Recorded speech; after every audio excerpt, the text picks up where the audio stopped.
Yes, I do know I got a couple things wrong. Okay? Give me a break.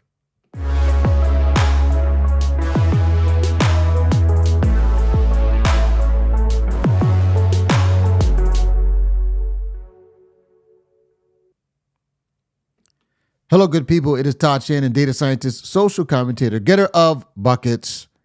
And I got to do a quick follow up on my Theology of Daily Wire video because just to keep it 100, I got at least one thing that was wrong. It wasn't like a terrible error, but something that demands correction. So I appreciate a lot of people pointing out. In the last video, I said that Andrew Klavan of the Daily Wire is Catholic. That's just clearly not true. Andrew Klavan is apparently Anglican. He's of the Anglican Church. He was at one point Episcopal, and many of you pointed that out. But I felt like that caused some of you maybe not to give the video a chance. This video was interesting because it's probably one of my, of all of the videos I've had significant engagement with, I almost never get more than, less than like 80% of the people who react to the video who offer a like, right? This video was only had 67% of you who reacted said you liked it. So a third of you clearly did not like it. And this video had like almost twice as many comments as it did general reactions, which is also unusual. And in the biz, they call that getting ratioed. So that's not good. So I wanted to follow up and kind of clear up some things. I suspect that most of you who didn't like it are of the Catholic persuasion because I offered some criticisms of the whole Catholic idea of this kind of centralized figure in the papacy and how the Pope is somehow offering some sort of basically a way of unifying the church that is not available in Protestantism. And one of my central rebuttals to that was that this isn't true because I offered an example of an article written back in 2021 where you had Catholic priests in Germany who were offering blessings to same-sex couples despite the fact that the Vatican had said that that was not permissible. Now, this to me seems to be this is not a matter of opinion. It is clear that the unifying impact of the Pope is not what most Catholics think it is.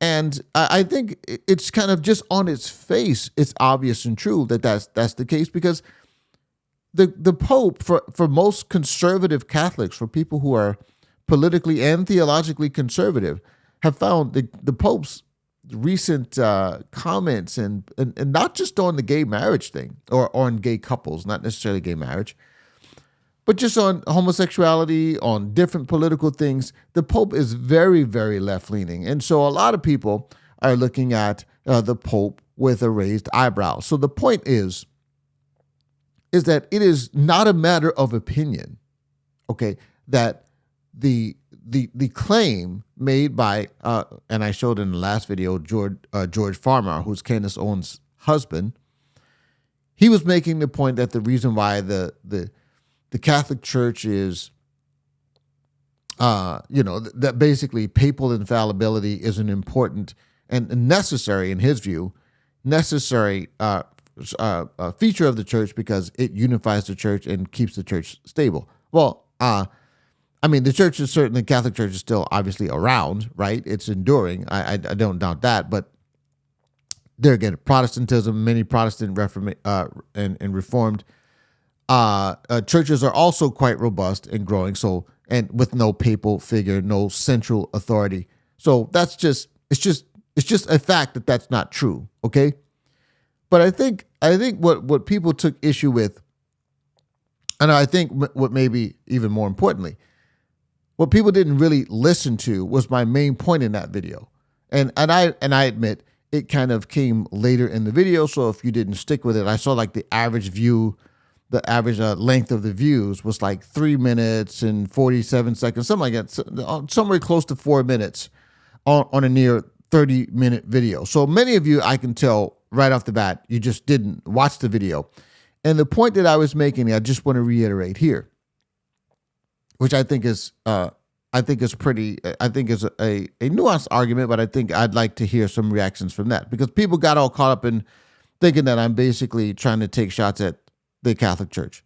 Listen, I have many, qualms with Catholicism in general, but I think that my main point was getting lost because my point is that it isn't true that a centralized kind of bureaucratic decision making entity within the church that redounds to our benefit necessarily, because we see that the way every human institution has been designed is to be kind of like basically firewalled by decentralization. I talked about the human family, the fact that the husband is the head of every human household according to the Bible. If you don't believe in that, that's not my problem. I'm just telling you what the Bible says. Functions as a way for, at least at the family level, even when culture is going crazy, even when your community is going crazy, you can still have some stability within your home. There's not some guy who's the leader of the community that tells every family what they have to do. That's a way of decentralizing authority. Okay, the fact that we have nations, as really the nations are really a function, primarily when I talk about the nations, I'm talking about the different regions of the world, the different people groups. That's a function of the Tower of Babel. And why did God do that? Well, God said that, well, if they are unified and unified in the wrong thing, this is going to be, not only is it going to be the fact that they're going to actually succeed in many of their wicked pursuits, but if all of humanity is unified in an evil pursuit, then what does God? What does that force God to do? Right? We saw much like in the flood that this is what the Tower of Babel. This is what they were trying to basically come against and rebel against. Because in the flood, God judged the whole world because they had all become corrupt, and this is what God was trying to avoid. So He created the nations, and the nations again function as a firewall. A decentralized way of humanity being able to quarantine certain evil, and where it would only be really mostly impactful in certain groups, where other groups might be allowed to flourish, where they rejected those evil ideologies or practices. That's the point. And then my ultimate example, which was that the United States government is the perfect example of this. The way our government is designed is designed having built in the fact that human nature is fallen, human nature is corrupt. And given that fact, we want to separate the powers. We want to decentralize the primary authority such that if one part of the government goes astray, then they can still be brought back in line with the other parts.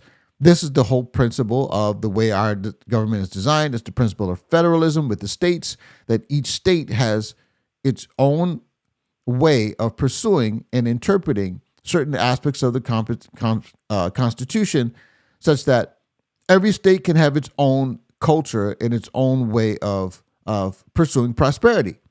We see how important this is. Look at California and Texas, right? If you're a conservative, you almost bristle at the fact at the thought of having to live under the absurd regime of California, right? Or any other far left regime like New York City, or even Maine and Vermont, and these different places that have adopted these very, very leftist viewpoints. They're still all under the Constitution, but we have that decentralization for a reason, because human beings are fundamentally corruptible and prone to sin. So my main point was that the Catholic Church, although they tout the fact that this is the optimal way that the church should function, I don't think that if you look at any other human institution, any other aggregation of human beings such that there's any sort of authority structure that is centralized, you don't see that operates optimally in any other place. I even talked about how the Bible itself is decentralized. All of the major doctrines of the Bible are woven throughout the text, such that if you removed any meaningful portion of the text, all of the primary and essential doctrines of the faith can be basically derived from what's remaining.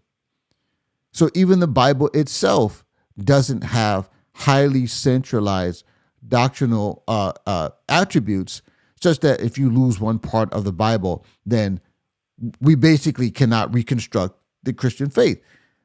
So my point is, that's what I want. If you Catholics, if you want to weigh in on that, that's what I want to hear about. I don't want to argue about, whether the Pope actually blesses same-sex couples, or if he blesses same-sex marriage, or that little debate about what that blessing actually means. I think no matter how you want to spin it, if you are conservative, you are concerned with some of the left-leaning and liberal and to me, clearly unbiblical takes that the Vatican has had as of late. If you're a conservative, then you know exactly what I mean. And I also don't want to necessarily argue about whether or not sola scriptura or the scriptures alone are the way we should be interpreted. I understand that there is an aspect of the church that basically the church has to establish what the truth is. But I do find it interesting that that's the place that you went without dealing with my central argument. I will deal with issues of sola scriptura and whether or not the church has some basically authority or such that they are not bound to the scriptures. I think that's kind of the point that most Catholics are trying to make. They're saying that it can't be scriptures alone because, before there were scriptures. I understand that whole argument, and I will deal with that at a later time, but I just thought I would offer some thoughts to my Catholic friends. I want you to deal with my central argument that I had, and this is really about understanding the kind of the theological mix of the Daily Wire and the personalities in the Daily Wire. I only listed 5 in my little thumbnail. I know that there are 7. I will deal with that once again another time. But I just want to do a quick follow-up, and I'd like to hear your thoughts. Let me know in the comments, and I'm look forward to hearing from you next time. God bless you.